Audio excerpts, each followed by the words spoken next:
dito sila may hirapan. Since double fighter setup sila, kailangan mahanap ng mga fighters na yun. Paano papatayin kahit yung isa na damage dealer dito ng Leon Esports. Kasi as of now, si Agi at sila Madge, never pang namatay sa game na to. Alam mo, itong Zeta Division, talagang dadaan sila sa mahirap na sitwasyon, no? Feeling ko sila, Madge, alam mo kung RG lang do, bre, pwede yan eh. Dalawang Skypiercer. Oo, pwede. Kasi tag-isang kamay. Tama. Ganun yung shoutout sa mga sistemang itim. Ayan. Ang mga dark system natin dyan.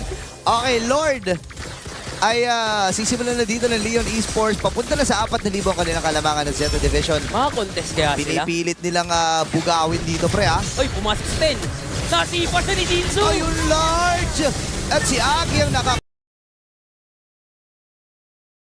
ng kill na yon. Lambajo ay godlike na! Ay, hindi nila mapigilan itong sila Madge. Pinapaparin na naman ang mga miyembro dito ng Zeta Division. Papasok na rin itong si Walter. Tatsuy kailangan ng tumakbo. Meron na breaker pa! Itong sila Madge. Triple kill para sa kanya. Popping the immortality. At magiging apat na. The match with a maniac. Inaantay na lang ang pagsugod ng mga minions dito, and Leon Esports will take game number 1.